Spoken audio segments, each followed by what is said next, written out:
Learning Chinese can be really intimidating at first. When you start out, you think you'll never get the tones right or understand what native speakers are saying, and I haven't even mentioned Chinese characters yet. You get overwhelmed, and then you want to give up before even starting. But what if I told you that it could be much easier than you think? With the right tools and habits, you'll be able to learn much faster, and you might even have some fun along the way. In today's video, I will go through what to focus on when you start learning Chinese, along with the tools and resources that I usually recommend to my students. I will cover a lot of ground today, as this is the first part of a longer series. In future videos, I'll get deeper into each topic. But today, I just want to give you a general idea of how to accelerate your Chinese learning. So if you don't want to miss the upcoming videos, hit the subscribe button and let's get started. When you start learning Chinese, one of the first things you will come across is pinyin.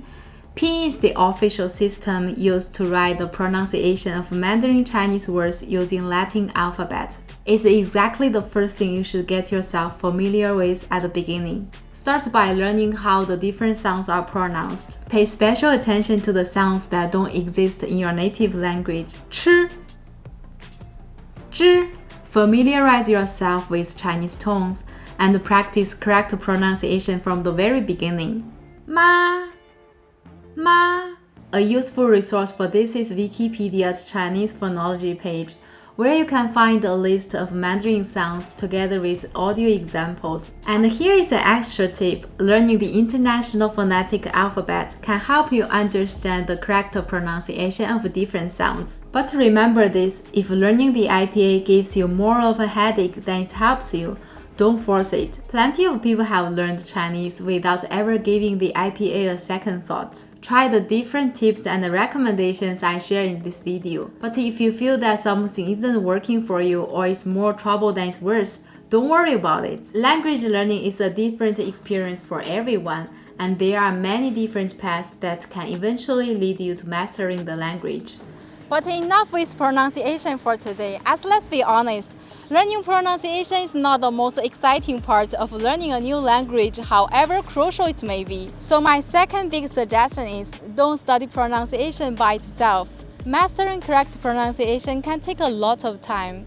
So while you are working on it, start learning your first words and sentences as well. In Fluent Forever, Gabriel Weiner talks about the idea of building vocabulary islands. Choose 2 topics that you are really interested in and start learning vocabulary and sentences connected to them.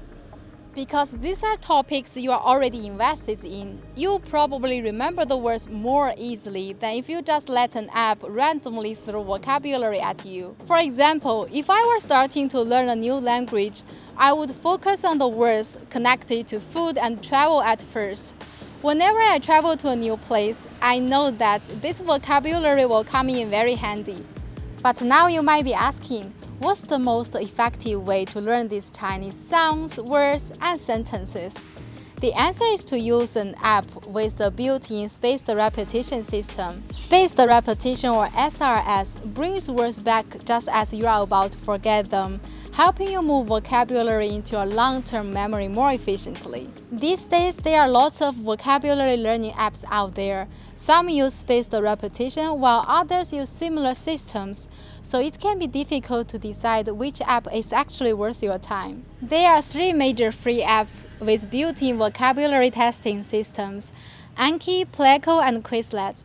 However, out of these 3, only Anki uses true spaced repetition for free. Pleco also has a spaced repetition add-on for around $10, while Quizlet has a learn mode, but it doesn't use true spaced repetition. So if you want true spaced repetition for free, together with a highly customizable flashcard that can include audio and images, my recommendation is Anki. If you want something simpler and easier to use, then Quizlet might be a better option for you. Pleco, however, is much more than just a flashcard app. It's also a must-have Chinese dictionary for your phone. Although you can't add images to your Pleco flashcards, is still one of the most comprehensive offline Chinese dictionaries you can have on your phone. For that reason alone, it's great to keep nearby whenever you need to look up a new word. I also ask my followers on Instagram which of these 3 apps they use the most. Actually, Anki came in last. This is most likely because it can be a little bit more difficult to learn at the beginning than the other 2 apps. However, once you understand how it works, it becomes just as easy to use. You can find pre-built decks on the official website, or of course you can create your own flashcards. That brings me to my next tip. One of the fastest ways to move new words into your long-term memory is to use flashcards that include audio and images. And if you are not using pre-made decks but creating your own flashcards, it can speed up your learning even more. While you are making the cards, you are already engaging with the words and beginning to learn them. However, making all of the flashcards yourself can take a lot of time. So if that's not something you want to spend your time on, it's perfectly fine to use pre-made decks instead. And just a quick note before we move on, there are many other apps available for Chinese learning, and most of them offer free trials. In today's video, I've only focused on 3 of the biggest free apps. But if you have already found one that works for you and you enjoy using it, then keep using it. Using something you actually like is more important than any advice I could give you. And if you have found another app that is very useful, please tell us about it in the comments so that other Chinese learners can try it too. After mastering your first sounds, words, and sentences, the next step is to keep building on what you've already learned.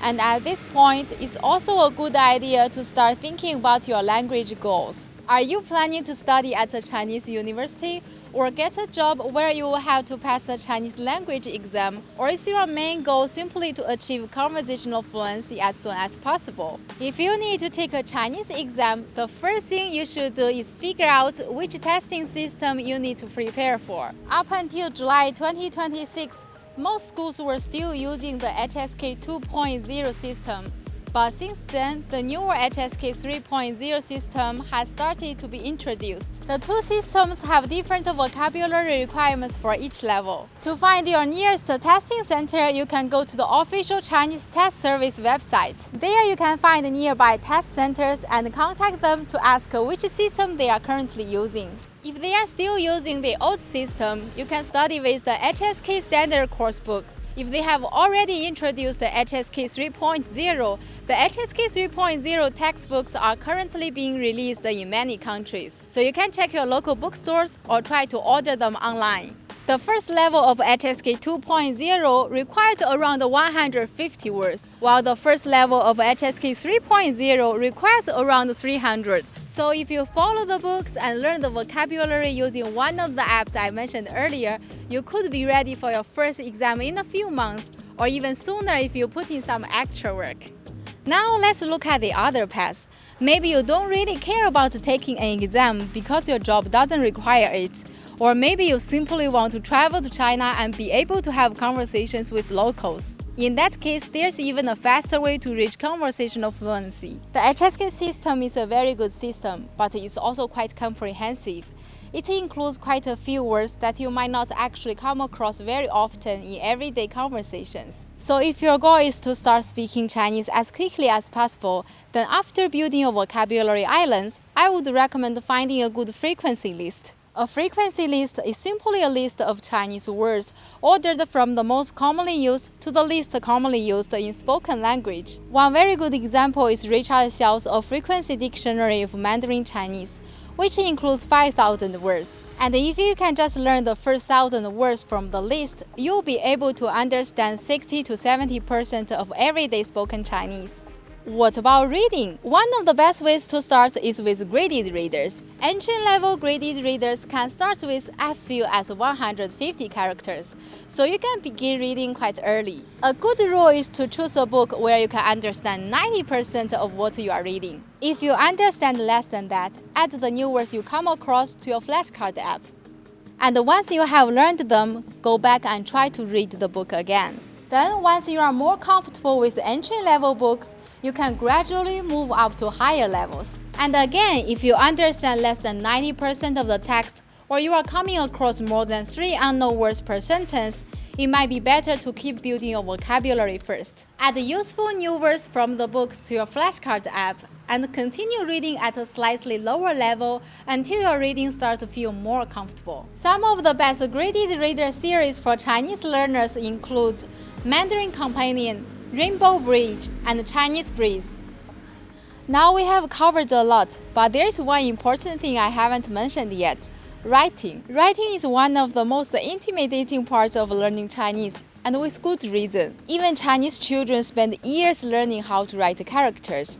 And yes, they can still sometimes forget how to write more difficult characters or get the stroke order wrong. So, should you even learn how to write Chinese characters? Ultimately, that depends on you and your goals.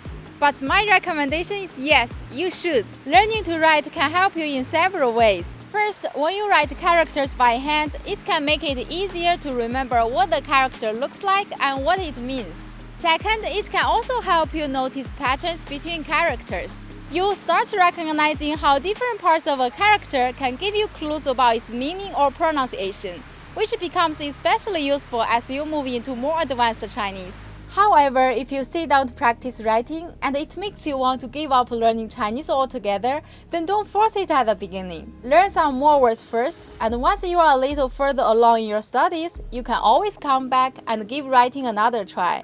There are plenty of resources you can use for learning Chinese writing, from textbooks to character writing sheets. But really, all you need is a pen, some paper, and something that shows you the correct stroke order. And if you don't mind paying for an app, Scritter is another great option for learning how to write Chinese characters, and it also has a built-in spaced repetition system. Now, this tip might be the most obvious one, but it might also be the most important. You have to make learning Chinese fun for yourself. The goal is to immerse yourself in Chinese naturally by doing things you already enjoy, while getting rid of things that make learning Chinese more troublesome for you. If someone tells you that playing video games can't help you learn, don't listen. If someone says you are learning wrong because you didn't start with the IPA, ignore them. You have to find the things that work for you, not what works for someone else. If you are into movies, you can start watching Chinese movies and TV shows. If you like video games, there are plenty of games that you can try playing in Chinese, even with English subtitles at first.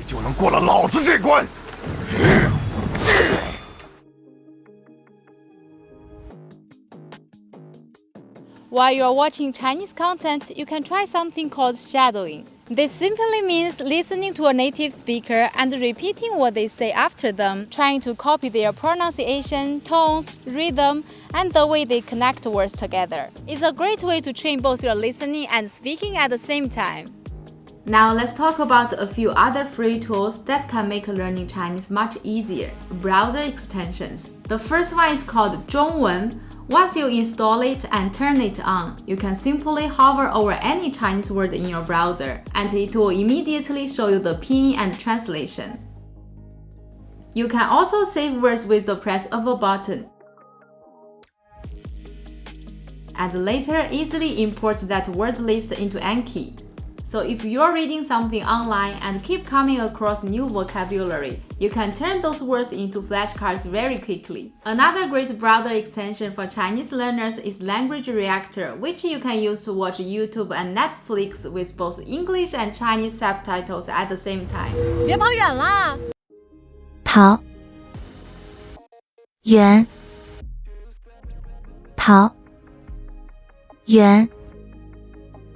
And my last tip for today, just use the language. All of this learning only makes sense if you put what you've learned to good use. Speak out loud, find someone to practice with. Try using the words and sentences you learned in real conversations. Learning will be faster and more rewarding this way. I've also put together a step-by-step Chinese program for beginners and for learners who want to improve their speaking and pronunciation. Inside the program, you'll learn the correct pronunciation of Chinese sounds, your first 400 words, and some of the most useful Chinese phrases and sentences that you can use in everyday situations. After each lesson, you'll also have speaking assignments to complete. Depending on the plan you sign up for, you can either complete this by yourself or practice them with me. You can learn more about my Chinese program through the link below. Hopefully you got some useful takeaways from today's video. I'm planning to make more videos about some of the topics that I mentioned today. So if there's anything you'd like to know more about, let me know in the comments. Thank you for watching. 下次见。